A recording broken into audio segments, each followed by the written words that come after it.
Assalamualaikum warahmatullahi wabarakatuh. Shalom, Salve, Om Swastiastu, Namo Buddhaya, Salam Kebajikan.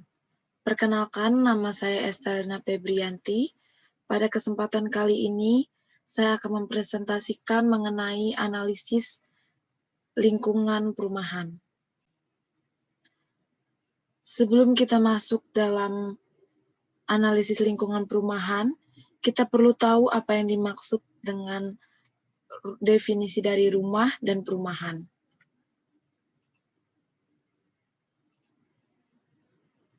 Berdasarkan Undang-Undang Nomor 1 Tahun 2011, rumah adalah bangunan, gedung yang layak huni, sarana pembinaan keluarga, cerminan harkat dan martabat penghuninya, serta aset bagi pemiliknya. Dan berdasarkan Undang-Undang Nomor 1 Tahun 2011 tentang perumahan dan kawasan permukiman, perumahan adalah kumpulan rumah sebagai bagian dari permukiman, baik perkotaan maupun pedesaan, yang dilengkapi dengan sarana dan prasarana, serta utilitas umum sebagai hasil upaya pemenuhan rumah yang layak huni. Menurut WHO, perumahan yang tidak cukup dan terlalu sempit akan mengakibatkan pula tingginya kejadian penyakit dalam masyarakat. Rumah yang sehat dan layak huni tidak harus berwujud rumah yang besar. Sebuah rumah dapat dikatakan rumah sehat jika memenuhi syarat rumah sehat.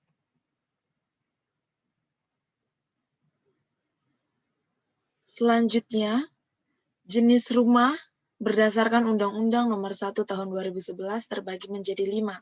Yang pertama yaitu rumah komersial. Rumah komersial adalah rumah yang diselenggarakan dengan tujuan mendapatkan keuntungan. Yang kedua yaitu rumah swadaya, yaitu rumah yang dibangun atas prakarsa dan upaya masyarakat. Yang ketiga yaitu rumah umum, yaitu rumah yang diselenggarakan untuk memenuhi kebutuhan rumah bagi masyarakat berpenghasilan rendah. Yang keempat yaitu rumah khusus, yaitu rumah yang diselenggarakan untuk memenuhi kebutuhan khusus. Yang kelima yaitu rumah negara, rumah yang dimiliki negara dan berfungsi sebagai tempat tinggal atau hunian dan sarana pembinaan keluarga, serta penunjang pelaksanaan tugas pejabat dan atau pegawai negeri. Selanjutnya kita perlu memperhatikan faktor-faktor dalam membangun rumah.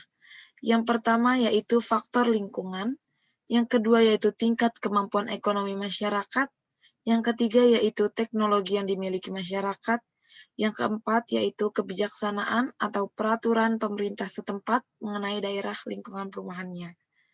Faktor lingkungan yang dimaksud dalam hal ini yaitu kita harus memperhatikan baik itu faktor fisik, faktor biologis maupun faktor kimia, serta faktor lingkungan sosial. Yang kedua yaitu tingkat kemampuan ekonomi masyarakat dengan arti rumah yang dibangun berdasarkan kemampuan keuangan penghuninya.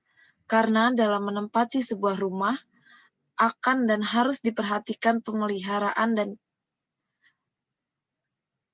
kelestariannya secara rutin. Selanjutnya itu teknologi yang dimiliki masyarakat. Untuk menerapkan teknologi yang sesuai dengan kebutuhan di lingkungan, maka perlu adanya modifikasi jika diperlukan dan meminimalisir teknologi yang merugikan penghuni dan tidak lupa tetap mempertahankan lingkungan yang membawa dampak positif bagi lingkungan. Selanjutnya kita akan masuk dalam definisi rumah sehat. Rumah sehat adalah rumah bangunan tempat tinggal yang memenuhi syarat kesehatan, yaitu rumah yang memiliki jamban yang sehat, sarana air yang bersih, tempat pembuangan sampah, sarana pembuangan air limbah, ventilasi yang baik, kepadatan hunian yang sesuai, dan lantai rumah yang tidak terbuat dari tanah. Selanjutnya, kita akan melihat parameter dan indikator rumah sehat. Berdasarkan Keputusan Menteri Kesehatan Nomor 85 garing Menkes garing SK garing Romawi 7 garing 1999 tentang persyaratan kesehatan perumahan. Pertama, kelompok komponen rumah meliputi langit-langit, dinding, lantai, ventilasi, sarana pembuangan asap dapur, dan pencahayaan. Yang kedua yaitu kelompok sarana sanitasi, meliputi sarana air bersih, pembuangan kotoran, pembuangan air limbah, sarana tempat pembuangan sampah. Yang ketiga yaitu kelompok perilaku penghuni, meliputi membuka jendela ruangan di rumah, membersihkan rumah dan halaman, dan membuang tinja ke jamban, dan membuang sampah pada tempat sampah. Selanjutnya kita akan masuk dalam aspek komponen rumah sehat. Yang pertama yaitu ada langit-langit.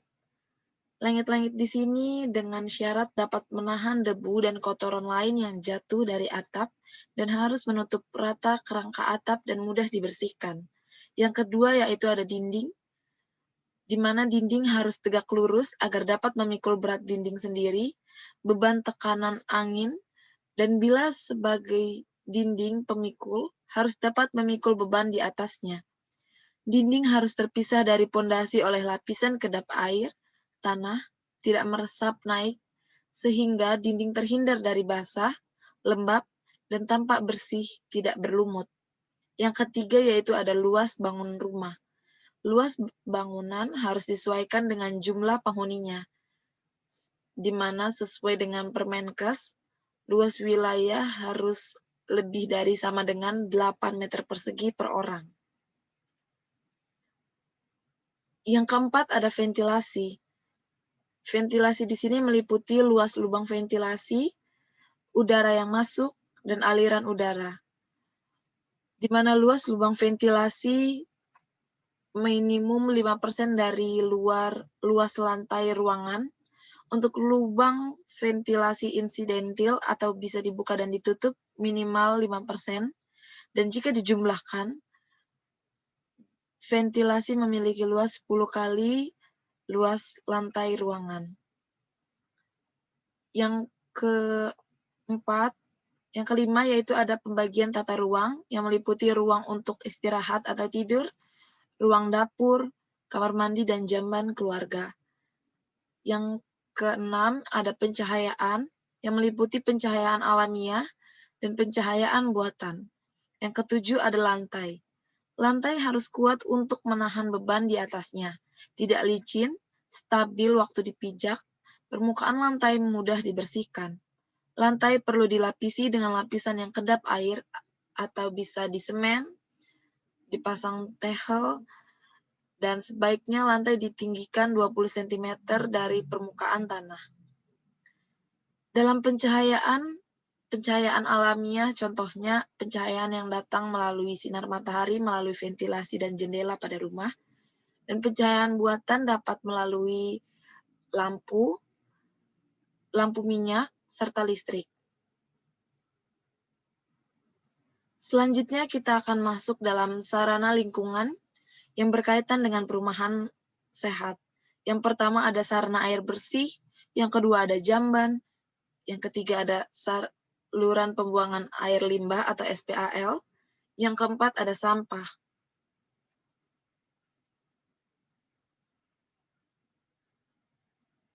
Pertama, sarana air bersih.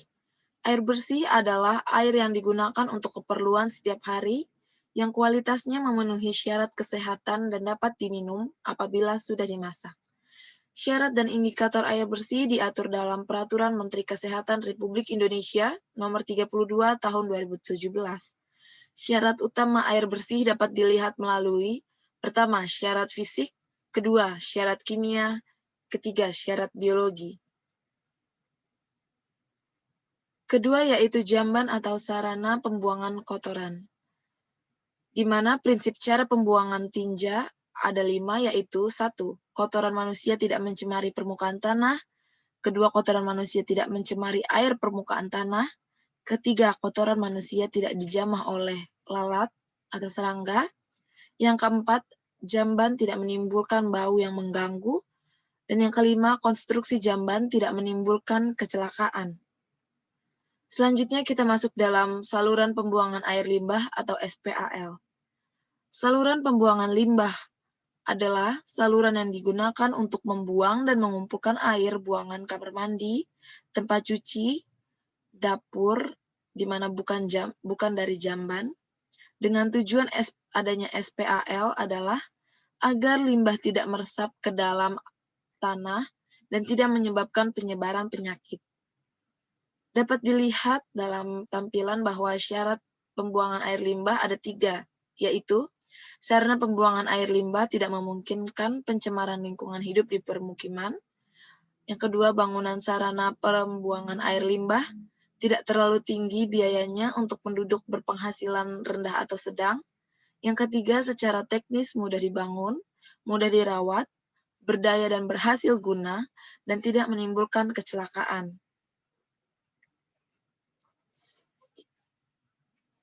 Yang keempat ada sampah. Definisi sampah sendiri adalah semua produk sisa dalam bentuk padat sebagai akibat aktivitas manusia yang dianggap sudah tidak bermanfaat lagi. Di mana syarat tempat sampah ada 2, yaitu terbuat dari bahan yang mudah dibersihkan, kuat, dalam artian tidak mudah bocor, dan kedap air. Yang kedua yaitu harus ditutup rapat agar tidak menarik perhatian serangga dan binatang lainnya. Demikian presentasi dari saya mengenai analisis lingkungan perumahan. Lebih kurangnya saya mohon maaf.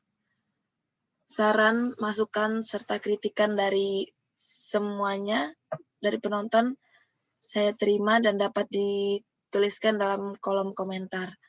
Terima kasih.